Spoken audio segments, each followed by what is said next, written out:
ambos van a desembocar en una estructura llamada, ¿cómo se llama esto de aquí? Ampolla de Barker. Ampolla de Barker, ¿no? ¿Que es parte de qué? Del duodeno. Muy bien, entonces, ¿qué pasa?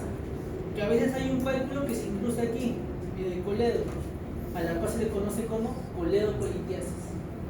Entonces la endoscopía, ¿no? La endoscopía, la CEPRE, disculpen, es un procedimiento que ingresa igual, ¿no? Hacia el esófago, llega al estómago, y cuando llega a la parte duodenal, sube y con una canastilla sacan este cálculo y luego lo regresan y salen hacia el exterior, sin ninguna alteración.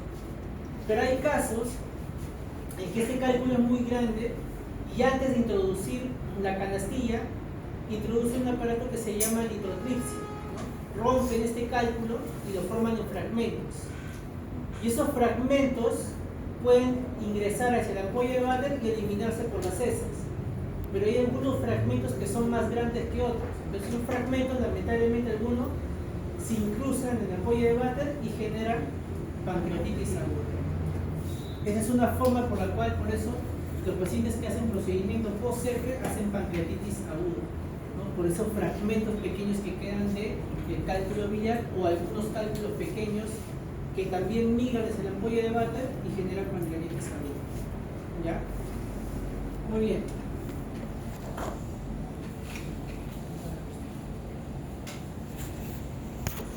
Luego tenemos también por trauma, tenemos por infecciones. Mira, ¿qué infecciones hay? Infección por virus de hepatitis B, citomegalovirus, Coxsackie, VIH, virus del herpes simple, virus de varicela zoster, algunas bacterias y hongos y parásitos también que vas a negar. Es necesario que aprendas este cuadro porque también va a ser causa de preguntas. ¿Ya? Preguntas de causa de pancreatitis aguda. ¿Ya? Muy bien.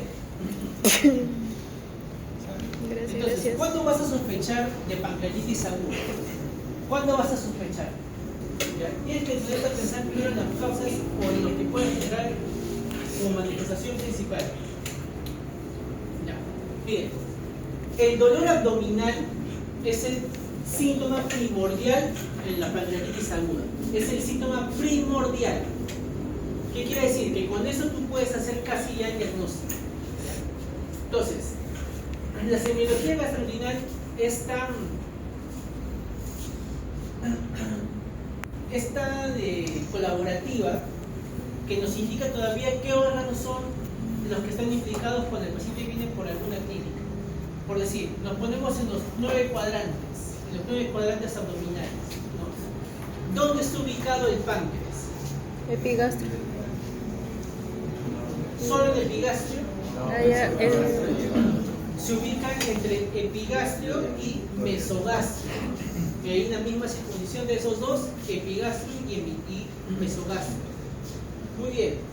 Ves, tienes ahí un punto, ¿no? Porque el paciente te va a decir, doctor, me duele aquí. Ya, muy bien. Lo segundo que tienes que preguntar es el tipo de dolor. ¿Cómo sería el dolor de un páncreas? el cinturón. Y ahí tenemos los órganos huecos y los órganos sólidos. ¿Cómo duele un órgano sólido? A nivel abdominal.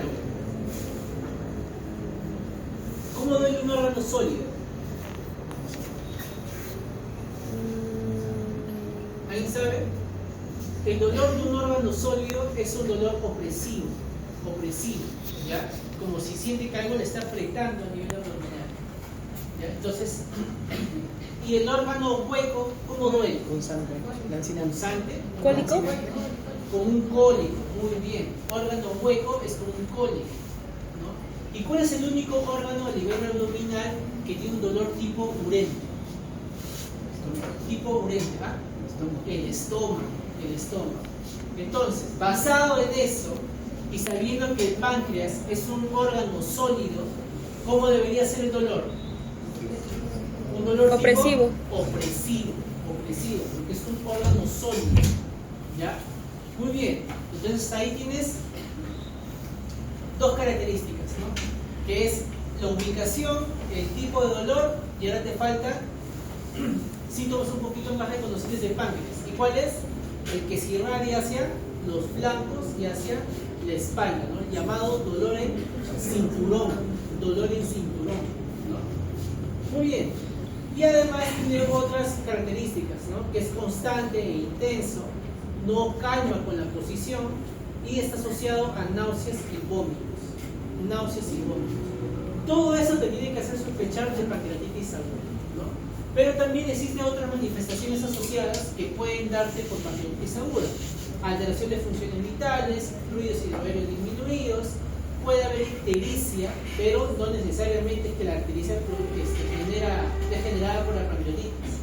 Solo que el paciente puede tener pancreatitis y colangitis. O sea, lamentablemente ese cálculo está generando pancreatitis y también colangitis a la vez. Equimosis en flancos o regiones periumbilicales, ¿no?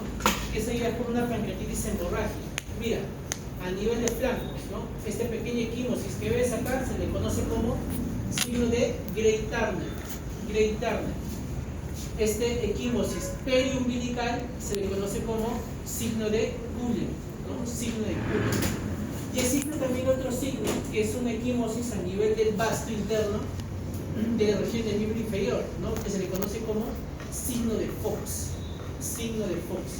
Estos tres signos pueden ser por producto de una pancreatitis hemorrágica.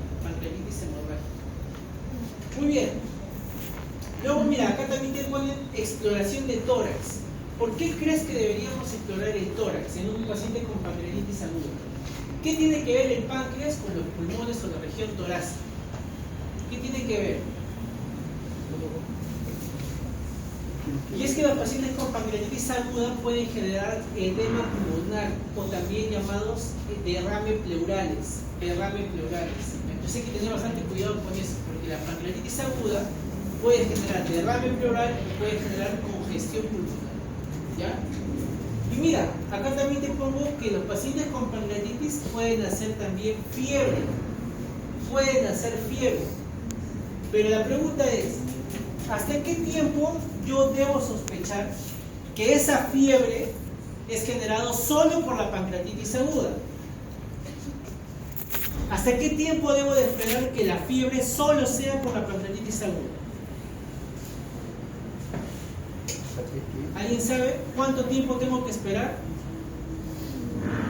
Hasta menos de 72 horas.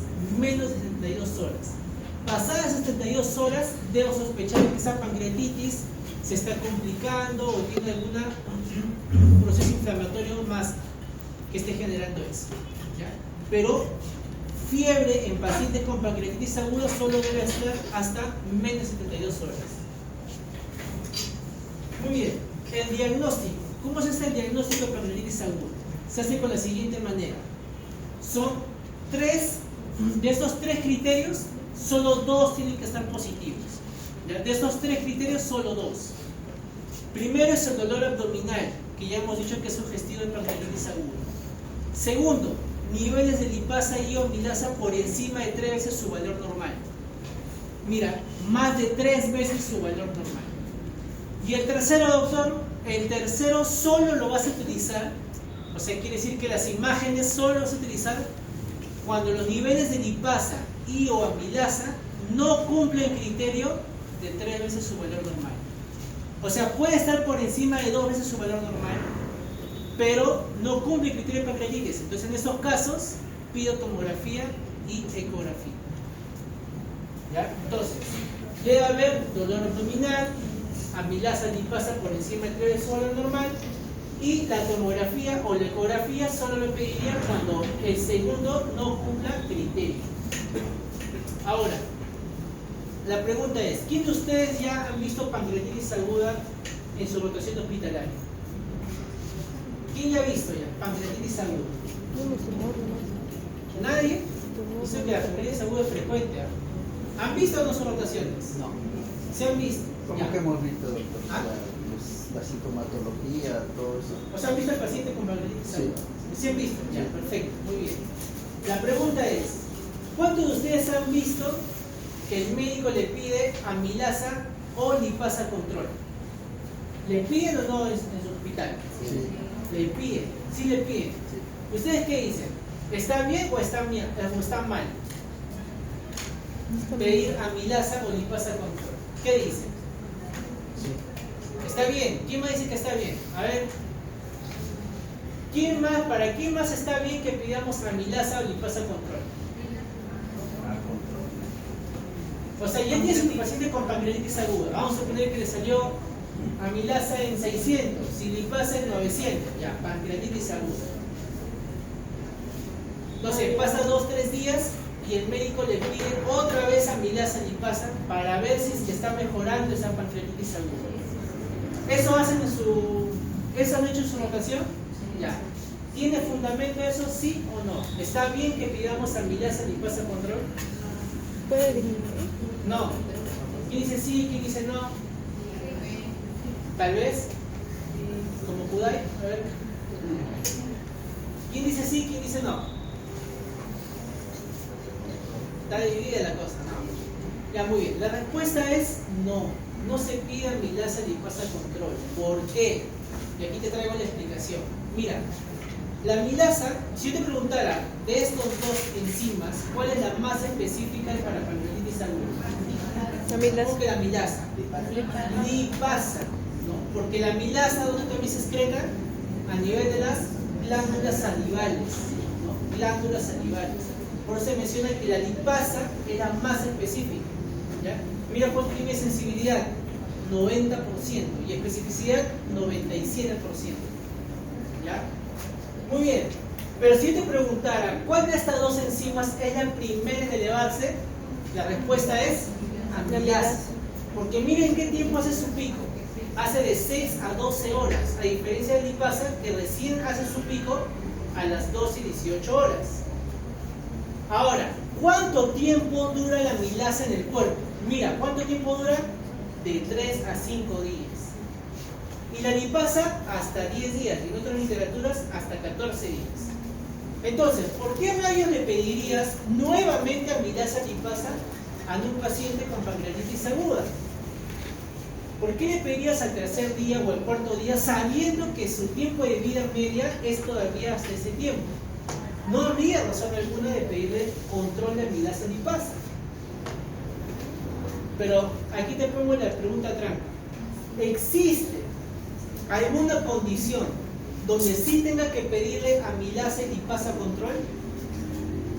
La respuesta es sí. La respuesta es carta 11. A ver. Sí, exacto. La respuesta es sí. ¿Por qué? Porque si tu paciente está con el diagnóstico de pancreatitis agudo, vamos a suponer que llega el segundo o tercer día, está chill, está bien, no tiene ninguna molestia, está comiendo, todo, ya le vas a dar de alta y de pronto empieza otra vez el dolor abdominal con las mismas características con las que ingresó. Náuseas, vómitos, irradias en la espalda, ¿no? Las mismas características, ¿sabes? Las mismas características. En ese momento que ya ha pasado 3 días de la pancreatitis, ¿cuál de estos le pedirías? ¿La amilasa o la lipasa? La amilasa. La amilasa, ¿por qué? Porque mira cuántos días está desapareciendo. Entonces, en casos de repancreatitis, es la única indicación para pedir de nuevo enzimas pancreáticas. En este caso, la amilasa. En cardio también han visto lo mismo, ¿no? Cuando pides infarto, cuando te sospechas de infarto, ¿qué enzimas pides? La más sensible y específica. ¿Cuál es? ¿Cómo que la amilasa? Estamos hablando de corazón. La troponina. Muy bien, troponina, ¿no? Y luego viene el CPK-MB, ¿cierto? Pero si yo tuviera un reinfarto, ¿qué pediría? CPK-MB. Lo mismo que haces, aplicas ahí, lo mismo aplicas acá. ¿Ya? Solo que en este caso es con amilasa lipasa. ¿Ya? Pero ya sé cómo las voy a confundir. En el examen le voy a poner troponina, porque no dice que también piensen que sea eso. Ya, muy bien. Entonces, esta es la justificación por la cual no debes de pedir amilasa ni lipasa control en un paciente con pancreatitis aguda. ¿Ya? Solo se pide en casos de sospecha de repancreatitis. ¿Ya? ¿Se entendió hasta ahí?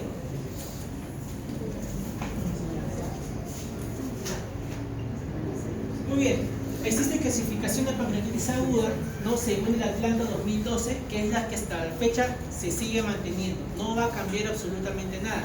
En el examen solamente apréndese esto de aquí, donde dice revisión de Atlanta, clasificación 2012. Solo esto de aquí. ¿Cuándo decimos pancreatitis aguda leve? Cuando no hay daño de órgano blanco. ¿Cuándo decimos moderadamente severa? Cuando hay un daño orgánico pero transitorio, o sea, menos de 48 horas. ¿Y cuando hablamos de severo? Cuando hay un daño de órgano persistente, o sea, más de 48 horas. Nada más. Es lo único que tienen que saber de la clasificación de severidad de pancreatitis. ¿Existen también escalas de puntuación para la severidad? Sí. ¿No? ¿Cuántos de ustedes por ahí han visto la clasificación de Visa y la clasificación de Marshall? ¿Han visto sus evaluaciones? ¿Han visto esto o no? Ya, bueno, te lo presento.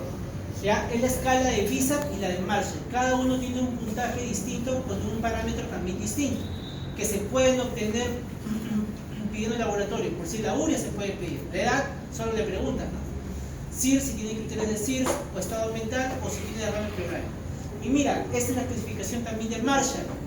¿Qué necesitas para Marshall? Necesitas el FAO2, FIO2, que lo sacas en el ADA, ¿no? En gases arteriales. La función renal con la creatinina y también la presión arterial. Ya. ¿Cuál es el acápite o cuál es lo principal de saber estos dos scores? Que solo vas a aplicar estos scores cuando la pancreatitis aguda ya ha pasado los 2 días de la enfermedad. 2 días de la enfermedad. Ojo, solo vas a aplicar Visa y solo vas a aplicar Marshall cuando ya ha pasado 2 días de la enfermedad. Doctor, ¿y cómo yo entonces voy a contabilizar los días de pancreatitis? Muy buena pregunta. Y te respondo. ¿Cómo contabilizas la pancreatitis aguda? Lo contabilizas desde el momento que el paciente tiene un dolor 10 sobre 10. 10 sobre 10. Por decir, tu paciente viene ahora de emergencia. Le preguntas, ¿a qué hora empezó el dolor? Empezó, no sé, a las 8 de la mañana. Y en ese momento, a las 8 de la mañana, con una escala de EVA, ¿no? Del 1 al 10, ¿cuándo le ponías ese dolor? Le puse un 4 y que ha ido incrementando. ¿En qué momento ha sido un 10 sobre 10? Hace una hora. Desde esa hora que te está diciendo, a partir de ahí cuentas tu día de pancreatitis aguda. A partir de ese momento donde te he dicho 10 sobre 10, ese es tu primer día de pancreatitis aguda. ¿Ya? Y es importante saber eso, ¿por qué? Porque estas escalas solo te sirven para ver falla orgánica, ¿no? Falla orgánica. Y eso se ve a partir de las 48 horas posteriores. Doctor, entonces, ¿qué le voy a poner antes de esas 48 horas? Una clasificación también que te voy a enseñar, que se conoce como potencialmente grave. Potencialmente grave. ¿Ya? Pero eso solo se aplica en el primer día y segundo día de pancreatitis aguda. Posterior a esos 2 días, aplica solamente la escala de Visa o la escala de Marshall. ¿Ya? Acuérdense de eso porque esa es parte de pregunta de examen. Muy bien, esta es una clasificación tomográfica, de Mortel y Baltasar, son clasificaciones teóricas. Baltasar. Esa es la que yo les mencionaba, ¿no? La clasificación potencialmente grave, potencialmente grave. ¿Ya? Y para eso también existen criterios clínicos, analíticos y radiológicos. Basta que tenga uno solo, ya sea de clínico o de analítico o de radiológico. No quiero que cumpla uno de cada uno, ¿ah? Basta que cumpla uno de esos 3 para que automáticamente en tu diagnóstico o en tu evolución pones pancreatitis aguda potencialmente grave. ¿Ya? ¿Qué criterios se utilizan? Que sea obeso, que tenga una edad más de 55 años, que esté en insuficiencia respiratoria o que tenga alteración de la conciencia. Laboratorial, que tenga un PCR más de 150 o que tenga un hematocrito más de 44%, que tenga procalcitonina más de 0.5 o que tenga alteración de la urea. Y radiológico, que tenga derrame pleural o líquido libre peritoneal. Entonces, ojo, basta que tenga uno de estos 3 o cualquiera de estos en la especificación para que automáticamente tu paciente sea potencialmente grave. ¿Ya? Entonces, te voy a poner en el examen algún tipo de criterio ahí y hay de ti que me coloques, hay que hacer la clasificación de Marshall, los jalo. porque les estoy diciendo que este es en el primer y segundo día de la pancreatitis aguda. Pasados esos 2 días, recién utilizas Bizarre y March. Muy bien. Complicaciones locales de la pancreatitis aguda. Tenemos punto de corte, 4 semanas. Menos de 4 semanas y más de 4 semanas. Tenemos las que hacen menos de 4 semanas, la famosa colección pancreática, peripancreática, y tenemos la colección necrótica pancreática, en las menos de 4 semanas. Más de 4 semanas, pseudoquiste y la necrosis encapsulada o también necrosis de pared pancreática. ¿Ya? Esas son las complicaciones locales de la pancreatitis aguda. Entonces, si yo quiero ver un pseudoquiste, tendría que verlo a partir de la 5ª semana o 6ª semana. Si yo veo un edema intersticial peripancreático, tiene que ser dentro de estas primeras 4 semanas. Pasado eso, solamente puede ser cualquiera de estas 2 complicaciones. Por decir, esto ya solamente es parte histórica que tienen que conocer. Este de aquí es el páncreas, ¿no? Riñón, hígado, vesícula. Esto de aquí es el páncreas. Lo que señalan las fechas blancas, ¿no? Es una densidad un poco hipodensa, ¿no? Una hipodensidad que rodea el páncreas. Esa hipodensidad que rodea el páncreas es el edema intersticial pancreático. O sea, es aquel que se genera en las primeras 4 semanas. ¿Es un proceso normal? Sí, obviamente, porque el páncreas está sufriendo un proceso inflamatorio, por lo tanto su pared se tiene que edematizar. Es normal que suceda eso, ¿ya? Pero ya no es normal que aparezca esto, ¿no? Y no vas a decir que es la vejiga, ¿no? Porque mira, acá todavía está el hígado, ¿no? Esto se le conoce como pseudoquiste, ¿no? Es una masa, ¿no? O es una lesión quística. ¿Por qué quística? Porque tiene su membrana, ¿no? Tiene una forma encapsulada. Y fíjate que se está encapsulando por sí mismo, ¿ya? O sea, cuando ustedes siempre vean un quiste, todo quiste tiene que ser independiente, no tiene que ser dependiente. ¿Qué quiere decir? Vamos a suponer en el caso de un riñón. ¿No? ¿Qué es eso? Ya. Vamos a suponer, este es un riñón, ¿ya? Si yo te hablo de quistes, es porque el quiste tiene que ser independiente. ¿Qué quiere decir? Que tiene su propia cápsula. Tiene su propia cápsula. Ya puede también ser un quiste aquí, pero sigue siendo su propia cápsula. ¿Ya? Muy diferente a qué cosa? A necrosis encapsulada. ¿Qué dice una necrosis encapsulada? Porque esa sí depende del parénquima. ¿Qué quiere decir? Que si hay una necrosis en el riñón, la necrosis se va a ver acá, y depende del parénquima, pero también tiene su cápsula. Tiene su propia cápsula, pero depende del parénquima renal. Lo mismo pasa con el páncreas. Mira, está todo englobado, ¿no? No hay nada que dependa del mismo órgano. Ha hecho su propia cápsula. Eso es lo que se diferencia del pseudoquiste. ¿Por qué quiero que diferencies eso? Porque mira aquí.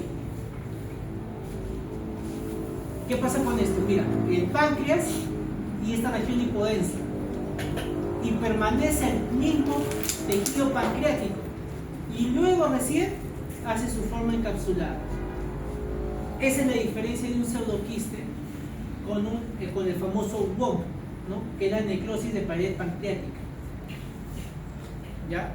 Esa es la gran diferencia que haces entre pseudoquiste y WON.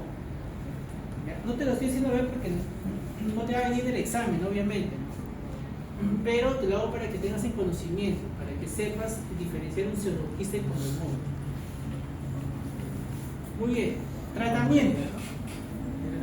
Mira acá que te pongo en los pilares, te pongo como base fluidoterapia, porque es el principal, es el que más vas a manejar en pancreatitis aguda. La fluidoterapia siempre se habló del famoso tratamiento de reanimación agresiva. ¿Qué quiere decir? Que daban hasta 2-3 litros en 1 hora, 2 horas, o inclusive 4 horas, ¿no? Y eso había generado que el paciente empezaba a generar edema agudo del pulmón, ¿no? Por sobrehidratación. Entonces, debido a que se generan esas complicaciones, ya optaron por quitar ese concepto del tratamiento agresivo de fluidos. Y actualmente se habla del famoso tratamiento moderadamente agresivo, ¿no? Como para solapar. No es agresivo, es moderadamente agresivo. Muy bien, ¿y cómo es el tratamiento moderadamente agresivo? Se hace con un fluido principal que se conoce como lactato de orina. Lactato de orina. No es la solución isotónica, no es el cloruro de sodio al 0.9%, no es ninguno de esos. Es un cristaloide llamado lactato de orina. ¿Cómo vas a dar? 10 mililitros por kilo en bolo en 30 minutos, seguido de 1.5 mililitros por kilo por hora en las primeras 24 horas. No te voy a preguntar la dosis, pero es necesario que conozcas que actualmente la fluidoterapia en pancreatitis aguda se maneja bajo el concepto de moderadamente agresiva con lactato de orina. Analgesia, ¿no? ¿Cuántos han manejado su pancreatitis ahí en el hospital? ¿Con qué manejan el dolor? ¿Con qué manejan el dolor a ese paciente con pancreatitis aguda ahí en los hospitales? Con iosina de repente. Tramadol. Muy bien. ¿Quién es tramadol? Nadie, ya. Tramadol. ¿Ya? Porque acá dice, se recomienda el inicio de opiáceos. Opiáceos. O sea, el primer medicamento analgésico para pancreatitis aguda son opiáceos como el tramadol. Mira que alternativamente se hace con AINES. Alternativamente. Pero idealmente con tramadol. Pero tienes que valorar, ¿no? Si tu paciente está muy nauseoso, con vómitos, no le vas a dar tramadol, ¿no? Porque el tramadol le genera más náuseas, más vómitos. En esos casos preferible mejor darle AINES. ¿Ya? AINES. Nutrición, muy bien, aquí es una cosa también muy importante, parte de pregunta de examen. ¿Cómo inicia la nutrición en tu paciente con pancreatitis aguda? Tienes que preguntarte las tres cosas. ¿Qué tienes que preguntar? Señor, ¿tiene dolor? Sí. No, no tengo dolor. Señor, ¿tiene hambre? Sí tengo hambre. ¿Le escuchas ruidos hidroaéreos? Y ruidos hidroaéreos presentes. O elimina flatos. Si tiene esos tres criterios, el paciente es candidato de iniciar nutrición inmediatamente. ¿Por qué? Porque se ha visto que el inicio de nutrición en los pacientes con pancreatitis aguda ha disminuido la mortalidad. Ha disminuido la mortalidad. ¿Ya? Entonces, inicio temprano de nutrición, sí. Pero siempre y cuando el paciente tenga esos criterios que te he mencionado. Ausencia de dolor, que tenga apetito, o que tenga ruidos hidroaéreos o elimine flatos. ¿Ya? Muy bien.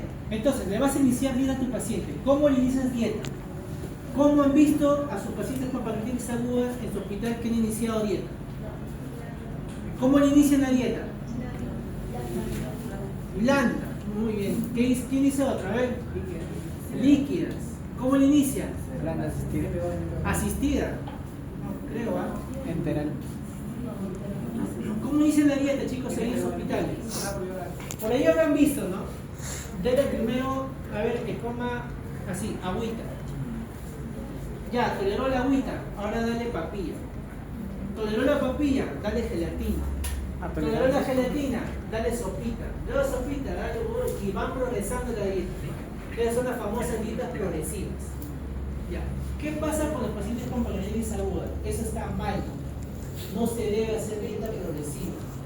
¿Qué dicen las últimas guías acerca de nutrición en pancreatitis aguda? Iniciar dieta sólida.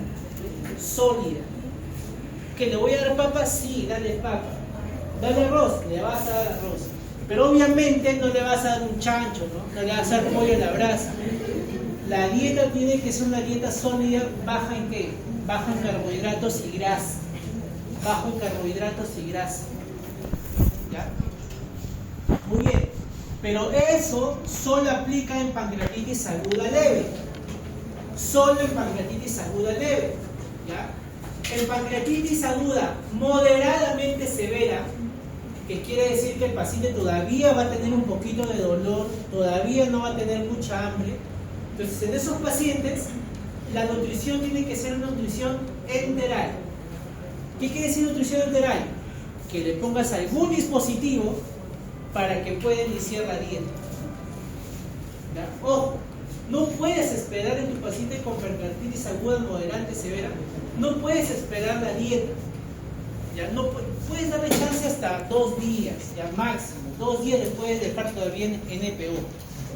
Pero pasados esos 2 días, olvídate, ya no le des más chance que tenga hambre, porque si no lo ha hecho en 2 días, menos lo va a hacer en un tercer o cuarto día. Y acuérdate que la inanición a ese paciente le vas a generar más proceso inflamatorio y la pancreatitis puede evolucionar. Entonces la idea es iniciar dieta. Ya, probablemente siga con ese dolor, perfecto, entonces ponle sonda nasogástrica o sonda nasoyunal para que inicie la dieta. ¿Ya? La pregunta es, ¿cuál de los dos es mejor, la nasogástrica o la nasoyunal? ¿Qué dicen ustedes? ¿Nasoyunal o sonda nasogástrica? Si digo sonda nasogástrica es porque llega hasta el estómago, ¿no? Obviamente. Y si digo nasoyunal es porque llega hasta el yeyuno. O sea, ¿cuál es mejor? ¿La yeyunal o la gástrica? ¿Qué dicen ustedes? Yeyunal. O sea, mientras más abajo mejor. Mejor le pongo una sonda nasorectal. ¿Cuál creen que sea mejor? ¿Ah?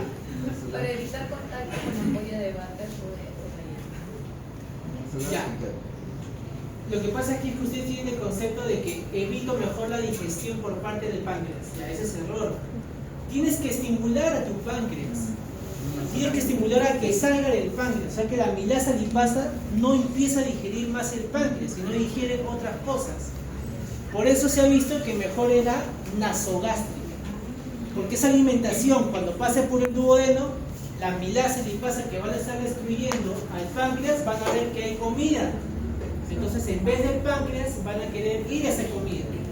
Y así disminuye ese proceso inflamatorio que está generando el páncreas. Por eso se prefiere siempre la nasogástrica. Siempre estuvo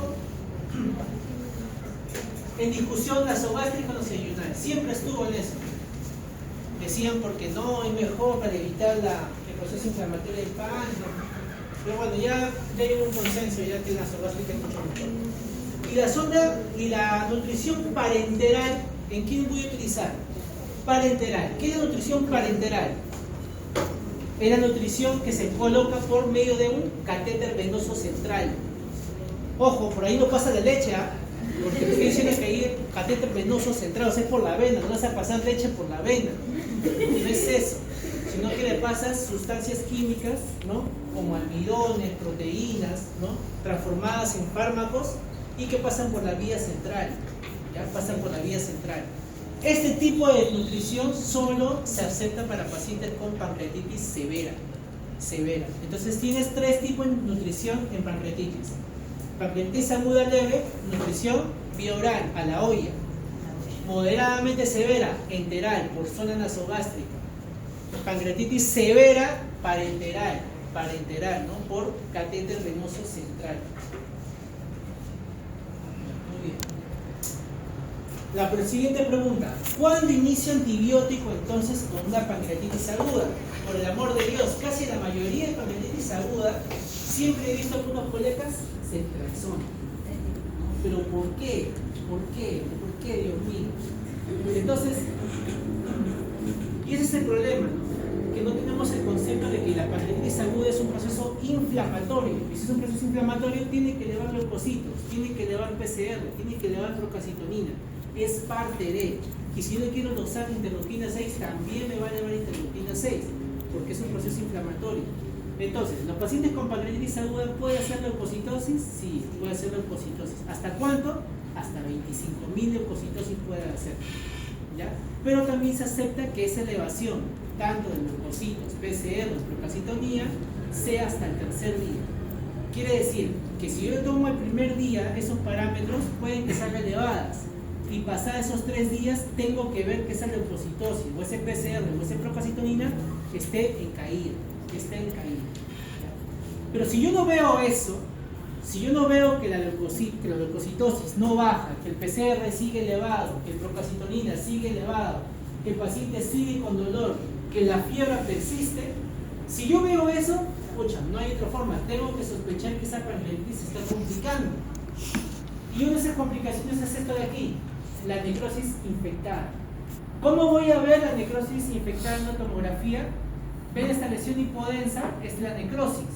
Pero ven estas bolitas negras que están dentro. Estas bolitas negras significa que hay aire. Y aire en un proceso necrótico es signo de infección. Entonces solo, y te pongo así como lógica, sí y solo sí, el paciente va a recibir antibióticos en pancreatitis con necrosis infectada. Solo en esos casos, chicos. No hay ninguna otra indicación de recibir antibióticos en pancreatitis aguda. Si no tiene esos criterios, no le des antibióticos. ¿Ya? ¿Cómo puedo tratar esta necrosis infectada? Una es la siguiente forma. Puedes pedirle al médico radiólogo, al intensivista, ¿no? Decirle que entre con una aguja que pueda aspirar esta necrosis o esta infección y que lo mande a cultivar. Y con eso yo puedo saber el germen que estoy atacando, ¿no? Porque en el cultivo va a salir el germen y voy a dar el antibiótico específico. Si no tengo el médico intensivista o no tengo el médico que me pueda hacer ese procedimiento, entonces hago tratamiento empírico. Tratamiento con antibióticos que sean intraabdominales, como cuál, ceftriaxona, metronidazol, piperacilina, tazobactam, meropenem, etc. ¿Ya? Doy tratamiento empírico y veo respuesta al largo tiempo. Si a pesar de que le doy antibiótico, ese paciente no mejora con los antibióticos, el siguiente procedimiento es hacer una necrosectomía. O sea, le pido al cirujano general que esta necrosis lo retire. Pero mira que la necrosectomía tiene que ser como última instancia. ¿Por qué? Porque es una intervención muy complicada. Entonces no podemos arriesgar mucho al paciente. Por eso espera mejor los antibióticos. Si no mejora con los antibióticos, ya hace la necrosectomía. Muy bien, ese es un resumen de lo que te he dicho, de todo lo que te he mencionado. Entonces, para concluir, a ver si entendiste. Si te preguntaran en el examen, ¿cuál es el tiempo ideal para pedir una tomografía en un paciente con pancreatitis aguda? ¿Cuál sería tu respuesta? Te pongo alternativa A, no estuve en clase. Te pongo alternativa B, a las 24 horas. Te pongo la alternativa C, a partir de las 48 horas. Te pongo la alternativa D, a partir de las 72 horas. Te pongo la alternativa E, ninguna de las anteriores. 72. ¿Cuál es su respuesta? 72. 10.5 con curva. A ver. 72. ¿Cuál es? Las 24 horas. ¿Qué dice? 72. 7.2. La respuesta es 7.2 horas. Bien. A partir de las 72 horas es ideal que tu paciente le tomes una tomografía, pero no a todos, obviamente. Es solamente en el caso de que tu paciente esté en evolución desfavorable. Solo si tu paciente con pancreatitis aguda está haciendo una evolución desfavorable, a partir de las 72 horas es bueno pedir la tomografía. Y bueno, te he puesto acá este medicamento, ¿no? Mira, indometacina rectal. Sí, estás viendo bien, rectal, ¿no? Este medicamento le puedes colocar a los pacientes que luego de haberse hecho la CEPRE, lo que te he mencionado, luego de hacerle CEPRE, le puedes dar este medicamento. ¿Con qué finalidad? Con la finalidad de que evite que el paciente haga pancreatitis post-CEPRE. Igual aquí, le puedes colocar un stent pancreático a un paciente luego de haberle hecho la CEPRE y le puedes colocar este stent y le vas a evitar que haga pancreatitis post-CEPRE. O sea, estas dos intervenciones solamente te sirven para pacientes que se han hecho CEPRE y le quieres evitar que haga pancreatitis aguda. Ya, a ver, pancreatitis biliares también hay que tener en cuenta lo siguiente. Mira, diagnosticaste la pancreatitis de origen biliar, o sea, que es generada por un cálculo. Lo siguiente que tienes que preguntarte es, ¿ese paciente con pancreatitis biliar tiene criterios de colangitis aguda o tiene obstrucción de la vía biliar? Si no tiene ninguno de estos dos, entonces inicia ese tratamiento básico de pancreatitis. Y posterior hace la colistectomía temprana. Cuando hablamos de colistectomía temprana, menor de 2 semanas del procedimiento, o mejor dicho, de la enfermedad de la pancreatitis aguda. ¿Ya? Muy bien. Pero si tu paciente tiene pancreatitis aguda y a la vez tiene colangitis aguda y o obstrucción de la vía biliar, primero debes hacerle CEPE. Primero debes hacerle CEPE conjuntamente con el diagnóstico de pancreatitis, con el tratamiento de pancreatitis aguda, y hacer la llamada colestectomía tardía. Colestectomía tardía, pasada las 2 semanas. Muy bien, chicos, hemorragia gastrointestinal. Tenemos el tipo de hemorragia gastrointestinal tipo alta, baja y intestino delgado u ocultas, ¿no? Altas, bajas, intestino delgado. Muy bien, altas. ¿Qué le pedirías por una hemorragia digestiva alta? ¿Qué procedimiento tendrían que hacerlo? Endoscopía digestiva alta, ¿no? Si es bajas, ¿qué le pedirías? Colonoscopía, muy bien. Y si es de intestino delgado u ocultas o también llamada de intermedio, ¿qué le pedirías?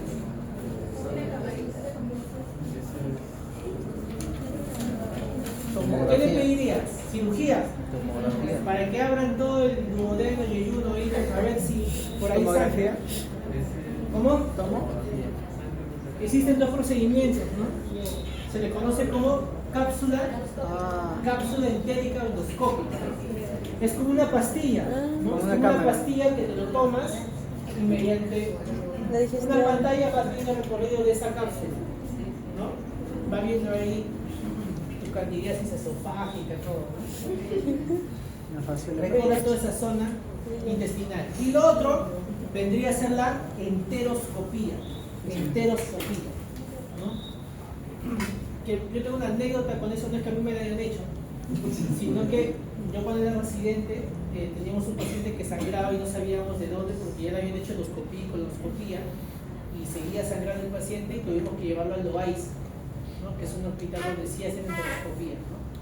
Y cuando fui con el paciente vi la máquina y era un cordón interminable, era demasiado largo y el paciente se asustaba, pero obviamente lo durmieron para que entrara la vía. Es inmensa el cordón. Entonces, pero es un procedimiento para hacer este tipo de hallazgo a nivel de sangrado intestinal delgado. Muy bien, HDA, tenemos 2 tipos, el no varicial y el varicial. El varicial lo van a ver con mayor detenimiento cuando hagan cirrosis hepática. ¿Cuál es la clínica de la hemorragia digestiva alta? Tenemos hematemesis, ¿no? Como son los vómitos rojos, ¿no? O los de grano de café, que son los vómitos borráceos, ¿no? Borráceos. Tenemos la melena, que es el color negruzco, como la brea, ¿no? Que tiene un olor muy fétido, ¿no? Y tenemos también que puede hacer hematoquesia, pero ojo, la hematoquesia es un síntoma, disculpen, es un signo solo de hemorragia digestiva baja, ¿ya? Entonces, ¿qué hace acá el doctor de hemorragia digestiva alta? Sino que la hematoquesia puede aparecer en HDA cuando la hemorragia digestiva es masiva o de tránsito enérgico, ¿ya? Es masiva o de tránsito enérgico. ¿Y en quiénes más debe sospechar? En aquellos que hacen inestabilidad hemodinámica. Yo te puedo poner en el examen, ¿no? Un paciente que viene por hematemesis, melena, hematoquesia y que está con signos de hipoperfusión, llenado capilar más de 2 segundos, que está hipotenso, ¿ya? Y vamos a suponer que no te pongo hematemesis ni melena, te pongo solamente hematoquesia. Y ahí te trancas, ¿no? Y dices, no, si no voy al SUSTI, entonces te quedas ahí, ¿no? Pensando. ¿Tiene inestabilidad hemodinámica? Sí, tiene inestabilidad. Entonces más pienso en HDA que HDB. ¿Ya? Más pienso en HDA que HDB. Si solamente hace hematoquesia y hace inestabilidad hemodinámica, piensa básicamente en HDA. Ya, muy bien, causas de HDA. Tenemos la más frecuente. Si yo te preguntara, causa más frecuente de hemorragia digestiva alta, ¿cuál vendría a ser? A nivel general. Oye, miren chicos, aquí están. De 20 a 50% las úlceras pépticas, ¿no? Úlcera péptica. Muy bien, son las causas más frecuentes de la hemorragia digestiva gastrointestinal. Puedes distinguir 2 cosas, ¿ya? puedes distinguir entre úlcera péptica gástrica o úlcera péptica duodenal. En cuanto a cómo lo puedes diferenciar en clínica. Si ese dolor abdominal que tiene, esa epigastralgia que tiene, empeora cuando ingieres alimento, es una úlcera gástrica. Si empeora con la alimentación. Si mejora con la alimentación, es una úlcera péptica duodenal. ¿Ya? Escuchen bien eso, ¿ah? Si el dolor o la epigastralgia empeora con la ingesta de alimentos, es una úlcera péptica gástrica. Si mejora con los alimentos, es una úlcera péptica duodenal. Factores de riesgo, principalmente Helicobacter pylori, ¿no? Que es el mayor causante de ¿qué? De gastritis aguda y de cáncer gástrico, ¿no? Lo que han visto ahora, ¿no? Helicobacter pylori. Pero ¿en quiénes cambia? ¿En qué población cambiaría que no sea Helicobacter pylori y que sea citomegalovirus o herpes simple? ¿En quiénes cambiaría? Inmunodeprimidos, ¿no? Inmunodeprimidos. ¿Como quiénes? VIH. Entonces, si le pongo en el examen, ¿no? Paciente con antecedentes de VIH, que viene por hematoquesia, viene hematemesis, ¿no? Se le hace una endoscopía, se le encuentra una úlcera péptica a nivel duodenal, ¿no? Etiología más frecuente, o factor de riesgo más frecuente, y te pongo que el test de ureasa para el Helicobacter pylori salió negativo. ¿En quién iba a sospechar? Citomegalovirus o herpes simple. Cualquiera de esos dos. ¿Ya? ¿Qué otro factor de riesgo también? Consumo de AINES, ¿no? Consumo de AINES. Uno tiene que tener cuidado bastante con las migrañas, ¿no? Con las pseudomigrañas que le dan a veces. Varices esofágicas que se dan básicamente en pacientes cirróticos. Tenemos ahí algunas extasias vasculares también. Duodenitis angiodisplasias, que básicamente son malformaciones arteriovenosas. El síndrome de Mallory-Weiss, ¿en quiénes son frecuentes el síndrome de Mallory-Weiss? Abajo en su grupo me dijeron en ebrios. Mallory-Weiss. No parece eso. ¿Quién se da el síndrome de Mallory-Weiss? Aquellos que tienen constantemente vómitos incoercibles, ¿no? Vómitos incoercibles. O sea que aquellos pacientes de repente que han consumido mucho alcohol, ¿no? Y empiezan a vomitar de manera inesperada y de manera constante. O también aquellos que consumen medicamentos, ¿no? Medicamentos como benzodiazepinas, ansiolíticos para intentar llevar a su límite su vida, ¿no? Y empiezan a vomitarlo, ¿no? Y también generan una lesión a nivel de la unión gastroesofágica. El síndrome de Mallory-Weiss es una lesión a nivel de la unión gastroesofágica. Muy bien, esas lesiones de Dialufoy, ¿no? Que se dan también a nivel de la curvatura proximal del estómago. Las lesiones de Decameron, que suelen suceder en pacientes con hepatopatía crónica y con enfermedad renal crónica. Y algunos tumores gastrointestinales. Para la hemorragia digestiva alta existen estratificaciones. Tenemos el score de Glasgow-Blackford, el score de Clínica Rockall y el score de AM65. Doctor, ¿para qué me sirven esos scores? ¿Por qué medicina es tan complicada? Bueno, así somos, ¿no? Mira, el score de Glasgow-Blackford te va a ayudar a qué cosa? A saber si el paciente necesita endoscopía inmediatamente o puede esperar a hacerse la endoscopía. Sí, estás equivocado de que a todos deben ser endoscopía de manera inmediata. Ahí sí te equivocaste. Porque existe este riesgo de notificación que es el Glasgow-Blackford para saber si necesitas hacer endoscopía inmediatamente o de manera ambulatoria. ¿Cuánto debe ser para que sea de forma ambulatoria? De 0 a 1 punto. De 0 a 1 punto. ¿Ya? ¿Quién te predice la mortalidad? Este score de aquí, que es el Clínica Rockall. El Clínica Rockall te predice mortalidad. ¿Y quién te predice mortalidad de manera hospitalaria? O sea, cuando tu paciente está hospitalizado y durante la hospitalización hace hemorragia digestiva, el score de AM65 es mejor. Cuando el paciente ya está hospitalizado, ojo, cuando el paciente ya está hospitalizado. Tratamiento, el ABC, ¿no? Air, Breath y Circulation, ¿no? Fluidoterapia con cristaloides, transfundir el paciente con hemoglobina menor de 7, si es cardiópata tiene que ser mayor de 9 de hemoglobina. Fármacos que utilizar para pacientes que la hemorragia ha sido por etiología no varicial, o sea, por úlcera péptica, el tratamiento ideal es con inhibidores de bomba de protones, o sea, con omeprazol. ¿Ya? Pero si tu origen de hemorragia digestiva es de origen varicial, ya no es con inhibidores de bomba de protones, sino con octreotide. Entonces, no varicial con bomba de protones, varicial con octreotide. Mira que aquí damos procinético. ¿Qué es un procinético? Ustedes que ya llevan un fármaco. ¿Qué es un procinético? Promueve la evacuación. Promueve la evacuación de la motilidad intestinal, ¿no? Muy bien. ¿Para qué me ayudaría entonces un procinético en una hemorragia digestiva? ¿Para qué me ayudaría? Y lo que pasa es que en algunos pacientes el sangrado se empieza a coleccionar. Y una forma de limpiar esa colección de sangre que se está amontonando es con este de aquí, con los procinéticos, ¿no? Hace el vaciamiento rápido gástrico o de contenido gástrico.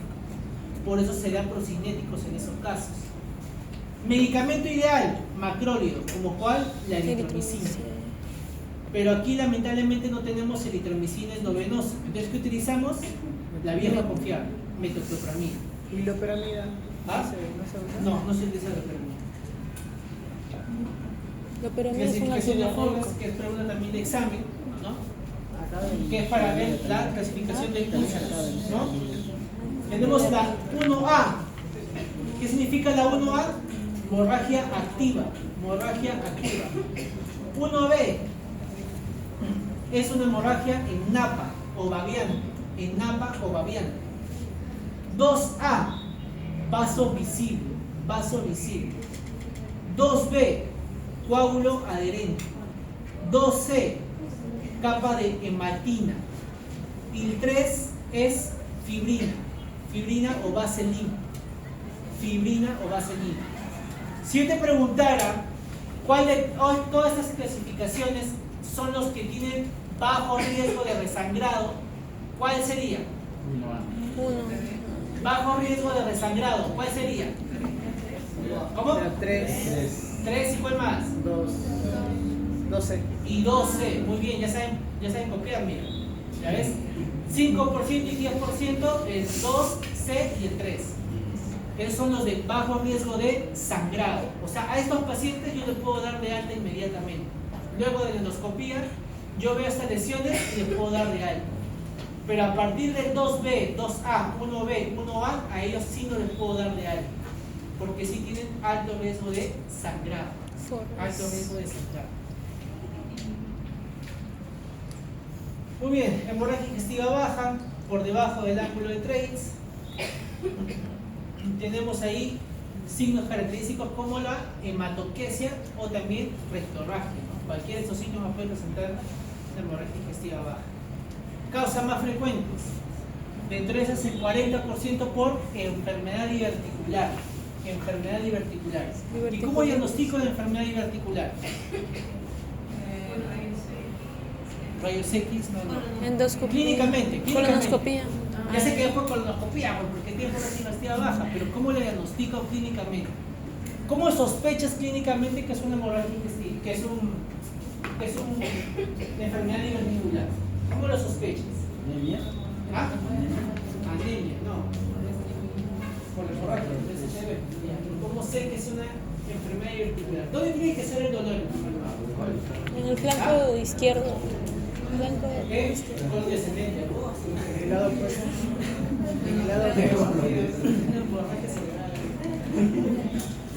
El dolor tiene que decir es a nivel de flanco o fósil yaqui izquierda, ¿no? Es un dolor tipo, si es de colon, ¿cómo tiene que ser el dolor? Cólico. Cólico, ¿no? Tiene que ser un dolor tipo cólico a nivel de flanco o fósil yaqui izquierda, ¿no? ¿Qué características más tiene el dolor diverticular? Que empeora con la constipación, ¿no? Empeora con la constipación. O sea, el paciente te dice, doctor, estoy estreñido, y así como estoy estreñido, empeora más ese dolor y te ubica en dónde está el dolor. Muy bien. Pero mira, lo que te he hablado es una enfermedad diverticular. que normalmente las enfermedades diverticulares no generan sangrado. ¿Cuándo genera sangrado? Cuando esa enfermedad diverticular hace diverticulitis. Diverticulitis. ¿Ya? O sea, este es el colon, ¿no? Este es el colon.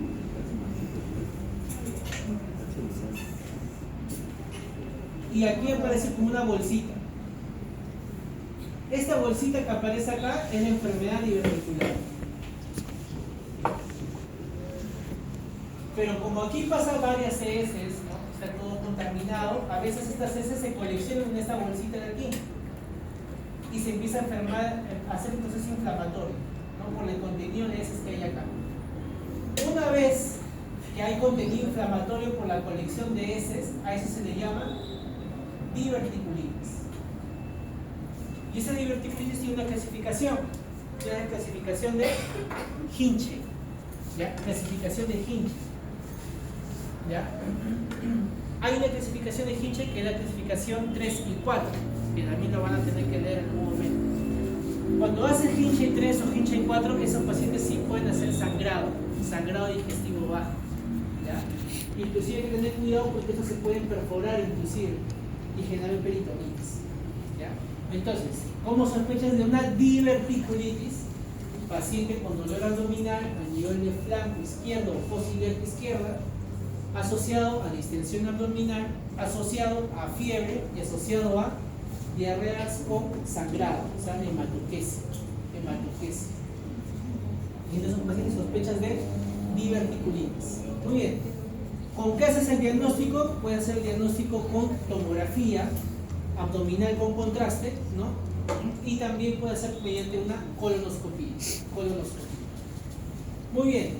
¿Cuál es la siguiente causa? Hemorroides, ya sea externas o internas. ¿Ya? Externas o internas. Factor de riesgo de padecer hemorroides, ¿cuál es? Estreñimiento. Estreñimiento, muy bien. Les pasa, creo, ¿no? Ya, muy bien. ¿Qué otra cosa más? ¿Qué otra cosa más condiciona las hemorroides? El estudiante de medicina ideal, ¿no?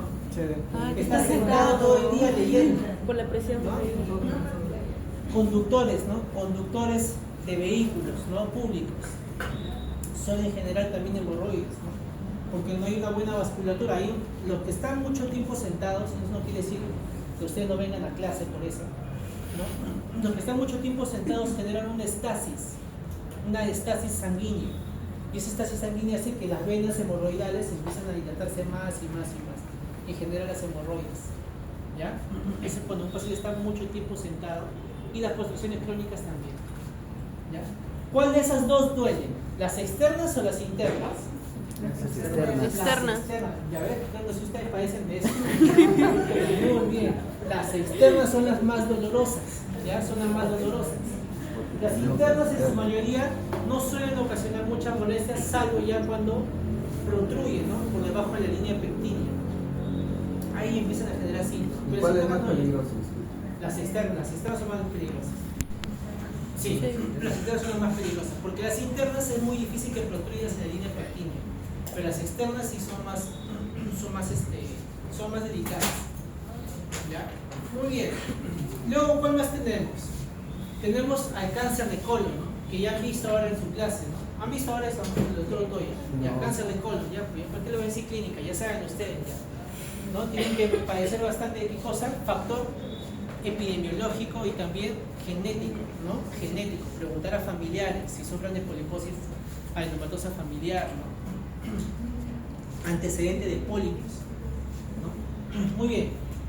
Y luego tenemos el 5% que suelen ser angiodisplasias, ¿no? Que son malformaciones arteriovenosas, que también se pueden generar. Otras causas como las infecciosas, ¿no? Y las infecciosas tenemos algunos gérmenes comunes que pueden generar HDV. Mira, Campylobacter jejuni, ¿no? Este Campylobacter que puede generar hemorragia digestiva, entamoeba histolítica, salmonella, shigellosis, que acá en el comedor de abajo, mira, ¿ves? Cualquiera de esos dos te pueden generar, cualquiera de esos gérmenes te puede ocasionar hemorragia digestiva baja. ¿Cómo es ese tratamiento de una hemorragia digestiva baja? Es similar a la hemorragia digestiva alta, ¿no? Igual aplicas el RIC, fluidoterapia, ¿no? crioterapia, y aparte que también controla la hemoglobina por encima de 7, si no es cardiópata, y si es cardiópata por encima de 9, ¿no? Y luego tratas la base, ¿no? Si es enfermedad diverticular, tienes que dar antibiótico por la diverticulitis y tienes que hacer ligadura por medio de endoscopio. Y dependiendo de cada patología se designa el tratamiento. Por último, gastritis aguda. Es una enfermedad inflamatoria gástrica, ¿no? Que genera interrupción a nivel de la mucosa. Mira que en Perú, mira cuánto es, el 80% es por Helicobacter pylori. 80% por Helicobacter pylori. Eso ya es lamentable, ¿no? Porque ¿cómo se adquiere Helicobacter pylori? Agua. Por la comida. Por agua. Alimentos. Es mediante fecal oral, ¿no? Agua Fecal fuerte. oral. ¿no? ¿Qué quiere decir? Que no nos lavamos bien las manos. Cuando preparamos mal la comida. Agua contaminada. Claro, ¿no? Mala higiene. Muy bien. Ese cuerpo que hay en contra de la boca. Tenemos este tipo de gastritis aguda. Miren, ¿ah? Tenemos a las tiplas no atróficas y tenemos la atrófica. Como hemos dicho que el más frecuente es por Helicobacter pylori, entonces nos enfocamos en las no atróficas. Y dentro de las no atróficas tenemos estos subtipos. Puede ser una gastritis superficial, antral difusa, antral crónica, intersticial folicular, hipersecretora y gastritis tipo B. De estas de aquí, ¿cuál me importa más? Me importa la antral crónica. ¿Por qué? Porque esta antral crónica puede evolucionar a dos cosas. Puede evolucionar a un adenocarcinoma o puede evolucionar a un granuloma linfocitaria que luego va a generar un linfoma proliferativo y que al final va a tener una patología llamada linfoma de Mal, que lo han visto también ahora en cáncer gástrico. ¿Cuál es la diferencia de estos dos tipos de cáncer? ¿Cuál creen que sea la diferencia de estos dos tipos de cáncer? La malignidad. Ambos son malignos, ¿no? La ubicación. Que avanza más rápido. Avanza más rápido. No tanto por eso. Ubicación. ¿Cuál es la diferencia? El tratamiento. ¿Por qué? Porque en el adenocarcinoma sí o sí tengo que operar a ese paciente. Sí o sí tenemos que operar. Ya sea que le hagas un BIRPO tipo 1, BIRPO tipo 2, y de RUX, lo que quieras. Le haces una operación, pero sacas ese tumor. A diferencia del linfoma de Mal, que eso sí nos opera. Esos son quimiosensibles o radiosensibles. O sea, van a ir muy bien con la quimioterapia o con la radioterapia. ¿Ya? Pero el adenocarcinoma no. El adenocarcinoma sí o sí se tiene que operar. Cuadro clínico de la gastritis aguda. Ya, ¿no? Epigastralgia, tipo urente, ¿no? Tipo urente, asociado a distensión abdominal, náuseas y vómitos, anorexia, dispepsia, inclusive hay signos de regurgitación y algunos mencionan también llenura precoz. En cuanto al diagnóstico, si yo te preguntara cuál es el gold estándar de métodos no invasivos, de métodos invasivos, el gold estándar, ¿cuál sería? La histopatología. O sea, ¿qué quiere decir? Que el médico gastroenterólogo tiene que ingresar mediante una endoscopía, obtener un tejido o parte de la mucosa y mandarlo a anatomía patológica para encontrar al Helicobacter pylori. Biopsia. ¿Ya? Ese es el método invasivo, el gold estándar invasivo. Pero si yo te preguntara de las pruebas no invasivas, ¿cuál sería el método no invasivo gold estándar? Y sería este de aquí, el test de aliento de la ureasa. ¿Ya? El test de aliento de ureasa. Muy bien. Y si yo te preguntara, ¿y cuál de estos son los que te sirven para seguimiento? O sea, ¿qué quiere decir seguimiento? O sea, si ya lo trataste y quieres ver si todavía persiste ese Helicobacter pylori, ¿cuál crees que sería? Test de aliento. ¿Cómo? Pues está tenido. Sí, muy bien, el test de ureasa. El test de ureasa o el test de aliento de ureasa es el método que te va a ayudar a ver seguimiento y tratamiento del Helicobacter pylori. Muy bien, tratamiento se puede dar con inhibidores de protones, fármacos inhibidores de la acidez gástrica, fármacos protectores de la mucosa gástrica. Pregunta, doctor. Dígame. Una ecografía no puede hacer eso. No, es imposible. Sí, no he mencionado ni siquiera. Hay médicos que recomiendan. No, es que bueno, es válida la pregunta Porque porque hay le va a médicos que te llegar, hacen y dicen, no, le va a gastritis llegar- tiene, dice. le va a llegar pacientes, ¿no? Donde vienen con ecografía y dicen, Le han dicho, que tengo gastritis. Ajá. Tú ves la ecografía y le ponen, pues, ¿no? Engrosamiento paragástrico, ¿no? Imposible. No se puede hacer diagnóstico de gastritis mediante una ecografía. Gracias. Muy bien, tratamiento entonces de gastritis aguda por Helicobacter pylori es este de aquí, ¿no? El primer esquema. ¿En qué consiste el primer esquema?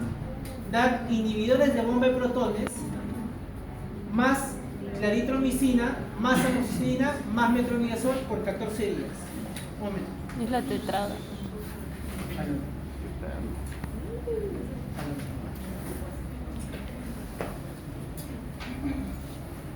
Ya, muy bien.